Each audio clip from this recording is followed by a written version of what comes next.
Doa dalam Islam sangat dianjurkan. Bahkan kata Nabi SAW, ad-doa huwal ibadah. Doa itu sebenarnya inti daripada ibadah.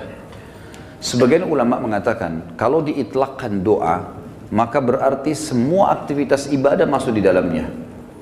Makanya contoh misal, definisi daripada sholat, secara etimologi adalah doa. Karena memang isinya doa. Pada saat sedang puasa kita disuruh perbanyak doa, bahkan dijanjikan mustajab doa. Kita melakukan aktivitas apa saja, keluar rumah, masuk rumah, mau makan, habis makan, mau keluar masuk kamar mandi, keluar kamar mandi. Mengenakan pakaian, membuka pakaian, apa saja ada doanya. Dan doa dijadikan senjata bagi orang-orang beriman oleh Sang Pencipta Allah. Sebagaimana sabda Nabi SAW, ad-doa silahul mu'min. Doa adalah senjatanya orang-orang beriman. Hadis ini masih diperselisihkan para ulama, tetapi memang dijadikan sebagai gambaran oleh para ulama yang lainnya tentang masalah bab doa, karena dia hanya dukungan, dia bukan menjadi sebuah intisari daripada bahasan itu. Artinya orang mukmin bisa berdoa kepada Allah sehingga menjadi senjata bagi dia untuk menolongnya dalam segala masalah yang sedang dihadapi. Kita dianjurkan teman-teman sekalian agar selalu doa, dan doa adalah munajat atau curhat, menyampaikan hajat kepada Sang Pencipta, dan tidak boleh lepas. Saya sudah sering ulangi dan saya ulangi lagi sekarang. Doa ini jadikan sebagai rutinitas kita. Dan tidak ada aktivitas kecuali diikuti dengan doa. Sampai pada tingkat antum mau masuk ke satu tempat, mall, mau beli baju, minta sama Allah parkiran. Minta sama Allah dimudahkan maksud saya. Ya Allah mudahin saya dapat parkiran ini. Ya Allah mudahin saya membeli baju itu. Ya Allah mudahin saya masuk ke restoran untuk makan makanan itu. Ya Allah mudahin untuk saya bertemu sama orang ini. Ya Allah mudahin usaha saya ini. Ya Allah mudahin kuliah saya ini. Ya Allah mudahin pernikahan saya ini. Dan seterusnya. Diikuti dengan doa. Dan doa itu kata ulama adalah ibadah. Dalam arti kata, kita sudah melihat hasilnya atau tidak melihat hasilnya, tetap dicatat pahala oleh Allah Subhanahu wa ta'ala. Kalau masih ingat sebuah athar yang saya sebutkan, orang-orang yang rutin berdoa di dunia selalu menyampaikan hajat-hajatnya kepada Allah Subhanahu wa ta'ala. Dia lihat hasilnya atau tidak lihat hasilnya. Maka orang-orang seperti ini yang belum melihat hasil dari doanya, seakan-akan bagi dia mungkin belum diijabah, maka dalam sebuah riwayat dikatakan akan datang orang-orang seperti ini hari kiamat diberikan pahala bergunung-gunung. Lalu mereka kaget, pahala dari mana ini? Bertanya pada para malaikat. Lalu para malaikat berkata, ini adalah pahala doa-doa kalian yang belum kalian dapatkan jawabannya di dunia.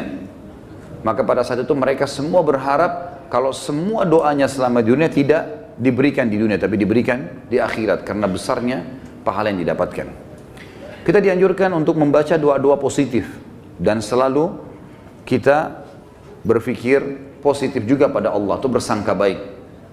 Tidak ada doa yang dimulai teman-teman sekalian, baik dengan Rabbana, wahai Tuhanku dan penciptaku, atau Allahumma, ya Allah, atau apa yang kita ucapkan, kecuali pasti sudah ada garis finishnya. Kalau kita sudah mulai start, kita sudah tahu pasti ada finishnya. Tinggal semua jawaban yang Allah kasih kepada kita, semua jawaban yang Allah kasih dari permintaan doa kita, itu mengikuti proses sistem atau sunnatullah yang telah Allah berikan kepada kita. Maksudnya ada prosesnya. Jadi kalau kita berdoa, berarti sudah ada garis finish. Tinggal mungkin seminggu, mungkin sebulan, mungkin setahun. Mungkin ada orang berdoa bertahun-tahun, baru Allah SWT berikan kepada dia. Karena bobot dari permintaannya besar. Maka Allah SWT sesuaikan dengan sunnatullah atau sistem yang dia telah buat dalam kehidupan manusia itu sendiri. Nabi SAW sebaliknya teman-teman melarang kita berdoa, mengucapkan kalimat-kalimat yang berbau permohonan atau permintaan, sadar atau tidak sadar, yang buruk. Kata Nabi SAW dalam hadis Bukhari, janganlah seseorang di antara kalian mengucapkan kalimat doa, permintaan, atau munajat, atau penyampaian sesuatu kepada Sang Pencipta yang buruk, baik buat dirinya, baik buat keluarganya, baik buat hartanya, karena jangan sampai malaikat lewat dan mengiyakannya. Misal orang bertengkar suami istri, kemudian dia mengatakan, saya berharap tidak akan bersama-sama kamu lagi. Dia nggak sadar kalimat ini bisa jadi doa, walaupun dia dalam kondisi emosi. Tidak boleh orang, saya pernah sampaikan kalau masalah anak-anak, kamu nakal sekali. Atau mungkin dia ucapkan tentang rumahnya, kendaraannya, sial tempat ini, panas, tidak beruntung tempat ini, atau bahasa apalah. Doa-doa atau kalimat-kalimat yang terlantunkan seperti ini yang akhirnya sama saja munajat tapi buruk buat dia, buat keluarganya, buat tunggangannya, buat hartanya, namanya laknat. Namanya laknat. Sudah paham makna laknat? Hah? Mana suaranya? Berarti semua ucapan negatif untuk diri, untuk keluarga, untuk harta, namanya laknat. Dan ini hukumnya dosa besar. Tidak boleh melaknat diri sendiri, nggak boleh melaknat keluarga, nggak boleh melaknat harta. Dan laknat saya bilang tadi, masuk di dalamnya semua perkataan yang akhirnya berisi munajat, harapan, permintaan, tapi negatif. Ini nggak boleh. Dan ingat teman-teman, bukan cuma sekedar tidak boleh, Imam Adz-Dzahabi masukkan dalam dosa besar. Kita nggak boleh melaknat diri sendiri, nggak boleh melaknat juga orang lain, nggak boleh melaknat harta, nggak boleh melaknat benda, nggak boleh semuanya.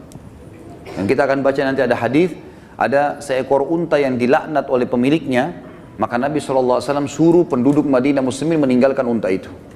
Jangan ada yang sentuh lagi unta itu, karena sudah dilaknat oleh pemiliknya. Hanya karena pada saat pemiliknya nunggangi dia, kaki unta ini kesentuh batu, akhirnya dia hampir jatuh. Mungkin kalau kita naik mobil atau motor sekarang tiba-tiba ada yang ugal-ugalan lalu kita rem tiba-tiba. Kadang-kadang ada orang kalau kurang berzikir teman-teman, tidak biasa lisannya berzikir, yang keluar semua kata kotor nantinya. Tapi kalau orang biasa berzikir, oh subhanallah, Allahu Akbar, dia berzikir lain. Itu positif karena dia sudah terbiasa berzikir maka keluar kalimat itu. Atau tabrakan tiba-tiba, naudzubillah. Tapi kalau dia tidak biasa maka otomatis keluar kalimat-kalimat yang tidak baik. Dan itu bisa jadi doa buat dia atau buat orang lain. Nah kalau buruk berarti namanya laknat, dosa besar. Jelas ya? Ini judulnya. Judul dosa besar 39 adalah melaknat. Saya akan bacakan Imam Adz-Dzahabi mengangkat dalil-dalilnya teman-teman sekalian. Di antaranya adalah hadis riwayat Bukhari Muslim, hadis yang sangat ringkas, pendek, padat sekali. Dan sebagian ulama mengatakan dari hadis ini sudah cukup sebenarnya setiap mukmin punya pengontrol dalam bermuamalah dengan dirinya atau orang lain. Pendek sekali bunyinya, kata Nabi SAW, la'nul mu'mini kaqatlihi. Melaknat seorang mukmin adalah seperti dosa membunuhnya. Seperti dosa membunuhnya. Jadi kalau kita lagi jengkel sama seseorang, selama dia muslim, kalau kita ucapkan kalimat itu maka akan kena. Dalam sebuah hadis yang lain apa?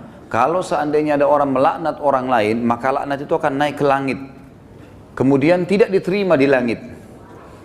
Lalu Allah memerintahkan laknat itu, doa buruk tadi, kembali ke dunia. Kalau orang yang disebutkan padanya laknat berhak mendapatkannya, memang dia orang pelaku itu, maka akan kembali padanya. Tapi kalau tidak, maka akan kembali pada pengucapnya. Jadi pengucapan doa buruk bisa kembali kepada pengucapnya, kembali kepada kita, naudzubillah. Kecuali keadaannya teman-teman, memang kita dibolehkan melaknatnya secara syar'i, seperti orang melaknat iblis, melaknat atau mengutuk orang-orang kafir yang sengaja memerangi kaum muslimin. Seperti di kancah peperangan, ada orang kemudian menyerang muslimin dan menyakiti muslimin, lalu kita mengatakan semoga Allah membinasakannya. Sama kan laknat itu, tapi di sini babnya terbuka, pintunya terbuka, ya. Karena memang dibolehkan secara syar'i. Kalau orang hanya pelaku maksiat teman-teman, tidak boleh dilaknat. Apalagi kalau dasarnya orang ini orang mukmin yang tidak bermaksiat. Seperti pernah ada seorang yang berzina di zaman Nabi SAW lalu dirajam, dilempar batu. Lalu ada seorang sahabat berteriak mengatakan semoga Allah melaknatmu. Kenapa? Karena dia berzina. Dan memang nyata, kepergok, lagi dihukum. Berarti orang lagi buat maksiat kan? Sama kalau kita orang lagi mabuk misalnya, di pinggir jalan. Tetap nggak boleh dilaknat teman-teman. Lebih baik kita ucapkan apa? Jangan kita bilang semoga Allah binasakanmu. Mudah-mudahan mobilmu tabrakan. Nah, ini nggak boleh kita ucap. Ya Allah berikan hidayah. Karena pengucapan ini laknat tadi. Kalau tidak kembali ke dia dan memang tidak akan kembali ke orang-orang ini. Kecuali tadi yang saya bilang orang yang dikhususkan. Iblis, syaitan, ya, orang-orang kafir yang menyakiti muslimin, ada memang pintu-pintunya saja. Kalau tidak, cuma orang yang bermaksiat dari kaum muslimin tidak boleh. Apalagi dasarnya bukan orang bermaksiat. Para ulama, para da'i, para orang-orang soleh dan solehah, diolok-olok, dicaci maki. Ini semua masuk dalam masalah bahasan laknat. Melaknat orang mukmin maka lebih berat atau bahkan sama dengan membunuhnya. Kita tahu bunuh dosa besar. Sebagaimana sudah kita bahas juga di dosa besar kita yang kedua, masalah membunuh adalah dosa besar dan itu sangat berat. Dan membunuh orang mukmin teman-teman sekalian, itu dalam ayat Al-Quran disebutkan termasuk yang diancam kekal di neraka selain kekafiran, kemunafikan, kemusyrikan, juga dalam membunuh mukmin secara sengaja. Ini ada ancaman kekal di api neraka, gitu kan? Dan ini masih khilaf di antara ulama memang, tapi umumnya ulama mengatakan zahir hadis ayatnya begitu. Wa may yaqtul mu'mina muta'ammidan fajazaohu jahannam khalidina fiha. Siapa yang bunuh orang mukmin maka dia akan disiksa atau dikekalkan di dalam api neraka, yang itu ada di dosa besar nomor 2. Maka dia akan dimasukkan ke dalam api neraka dan dia akan kekal di dalamnya. Maaf, sebentar saya pastikan lagi.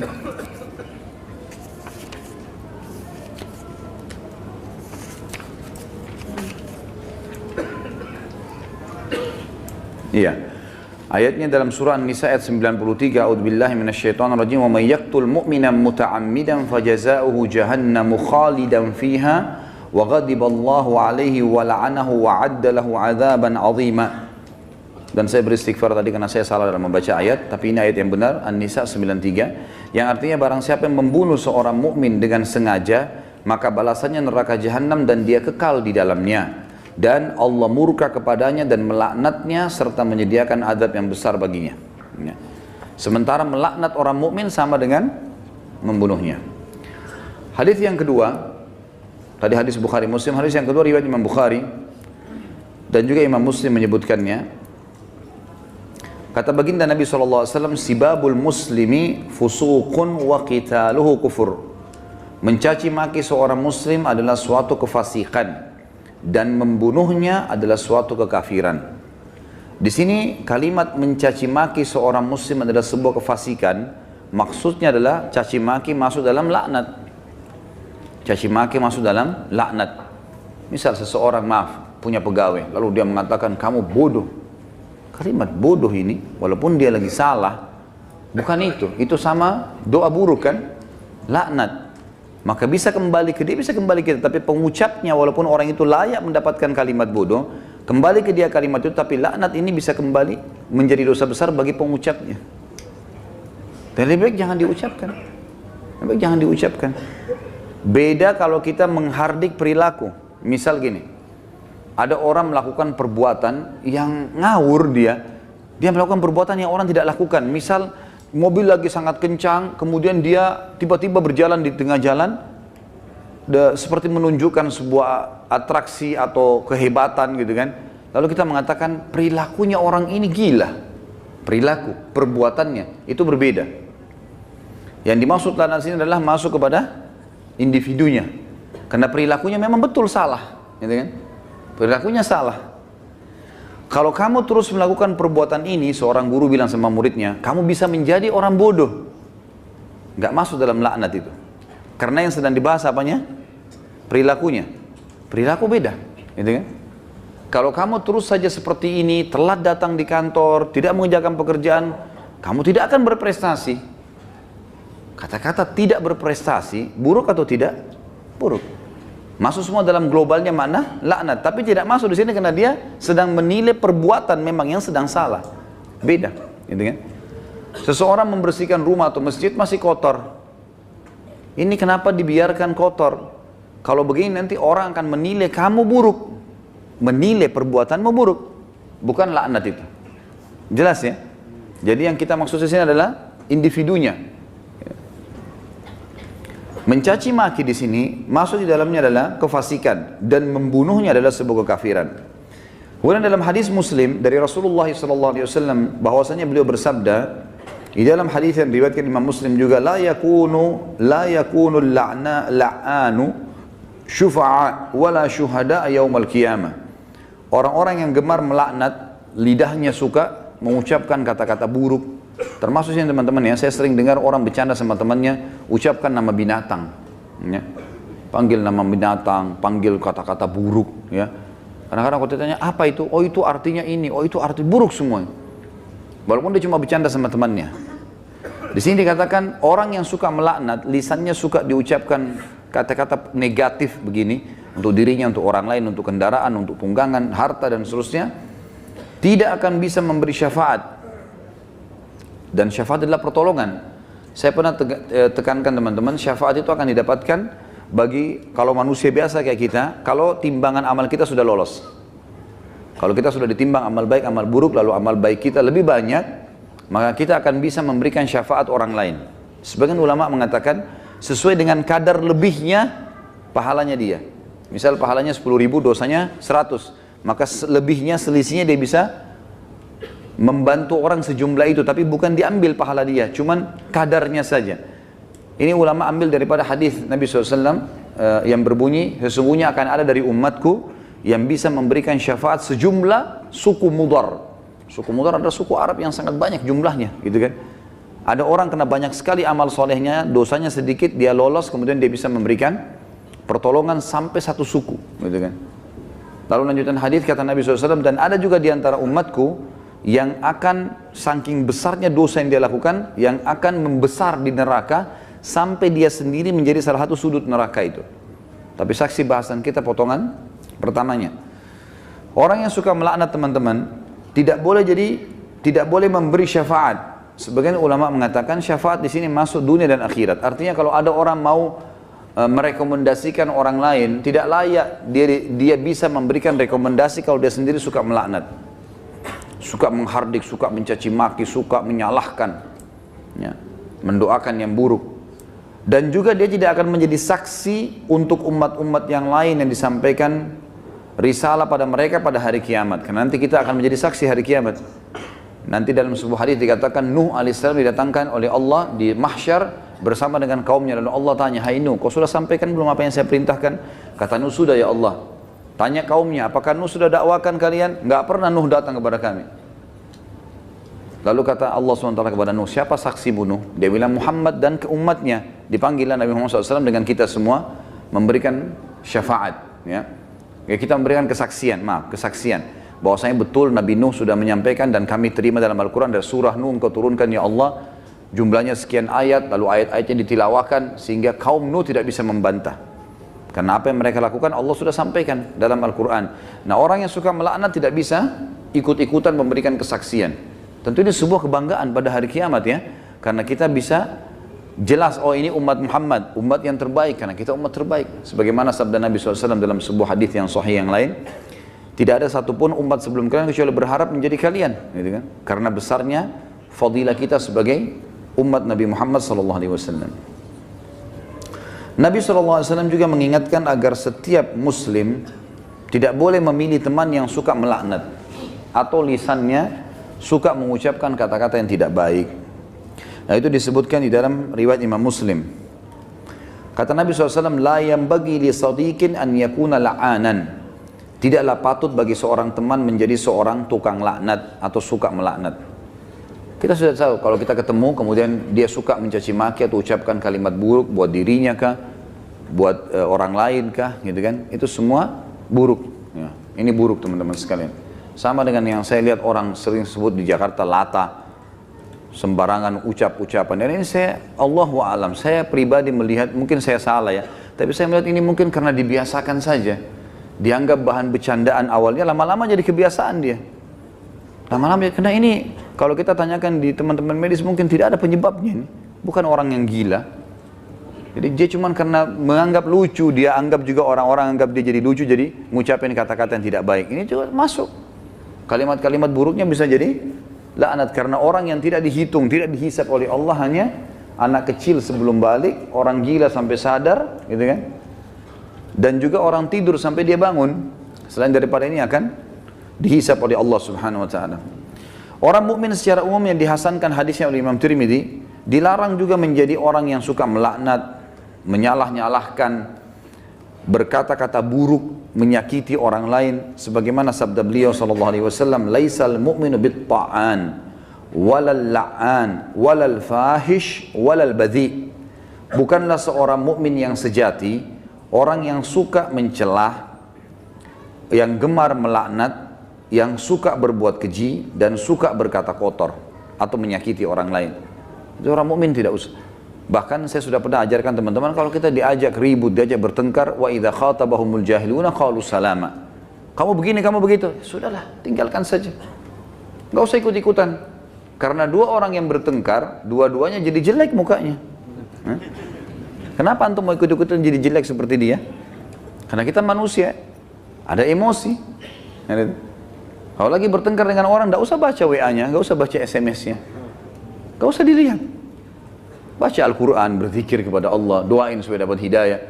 Belum lihat, mungkin dia marah. Semoga Allah kasih hidayah. Selesai. Insya Allah Allah kasih kebaikan itu. Nanti Allah perbaiki. Gitu. Daripada ikut-ikutan. Ya. Karena dia buruk, kita buruk. Dia melaknat, kita bisa melaknat. Dua-duanya hanya kena keburukan. Dan kata Nabi SAW, kalau dua orang sedang bertengkar, maka laknat Allah turun kepada yang memulainya. Siapa yang memulai pertengkaran, dia yang dilaknat sama Allah. Jadi kalau laknat dari Allah melalui malaikat adalah diangkat berkah hidupnya. Kalau laknat kita, manusia kita mengucapkan, berarti kita berharap keburukan buat diri kita atau orang lain. Kalau dari malaikat, dari Allah itu diangkat berkah hidupnya. Kalau dua orang bertengkar, maka laknat Allah turun kepada orang yang memulainya.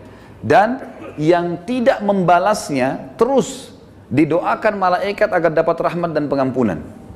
Sampai dia membalasnya. Kalau dia sudah balas, dua-dua kena laknat.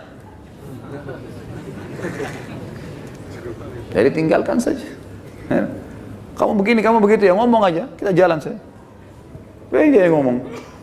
Tulis SMS sampai 1000, tidak usah baca. Tidak usah baca. Kita baca, wah dia begini, balas lagi, habis umur gitu. Untuk apa? Kita kalau balas SMS, balas WA begitu bertengkar itu sudah bisa satu surah Al-Quran dibaca. Satu huruf 10 pahala. Benar nggak? Amalin ya. Jangan cuma benar-benar tapi. Contoh realita lapangan, banyak orang begitu. Jadi jangan buang-buang waktu, nggak ada gunanya. Orang mukmin itu tidak suka mencela. Memang tidak gemar, dia tidak mau. Nggak usah ribut-ributan. Kita jelaskan pada saat perlu. Kalau ada pun orang teman-teman, ada dosa besar nanti yang kita bahas, masalah tidak boleh berdebat. Kalau hal-hal yang kita anggap perlu berdebat, menjelaskan argumentasi dan ada manfaat, sampaikan. Gak ada manfaat, gak usah. Kalau diajak dialog, kemudian kita nanti jelaskan juga sama saja, gak ada perubahan, dan kita tahu ini sebenarnya salah, untuk apa kita berdebat? Gak ada gunanya kan? Gak ada gunanya. Pernah salah satu ulama di Madinah didatangi oleh seorang syekh Syiah dari Iran di musim haji, waktu kami masih mahasiswa di sana, diajak berdialog, kami mau berdialog. Syekhnya angkat Quran, kemudian dia bilang, di depan mahasiswa, saya mau berdebat dengan anda, tapi percaya nggak dengan ini? Quran ini, diangkat Quran, percaya nggak? Quran ini Quran ahli sunnah, 30 juz, Qurannya mereka 49. Kata dia, tidak, saya tidak percaya. Kata Syekh, saya tidak mau berdebat. Lalu rujukannya apa nanti? Nggak ada gunanya. Macam-macam mereka ucapkan, oh penakut, oh begini. Ngomong aja, silakan. Ukir kata-katamu sepanjang mungkin, tidak masalah. Tulis silakan sampai capek. Malaikat juga catat kan. Dan kalau laknat itu, doa itu tidak layak untuk orang itu, kembali ke siapa? Ke dirinya sendiri. Kamu bodoh, kamu begini. Dia sedang bilang, ya Allah jadikan saya bodoh, ya Allah jadikan saya begini, jadikan saya sial. Na'udzubillah. Hah? Paham ya? Alhamdulillah. Amalkan.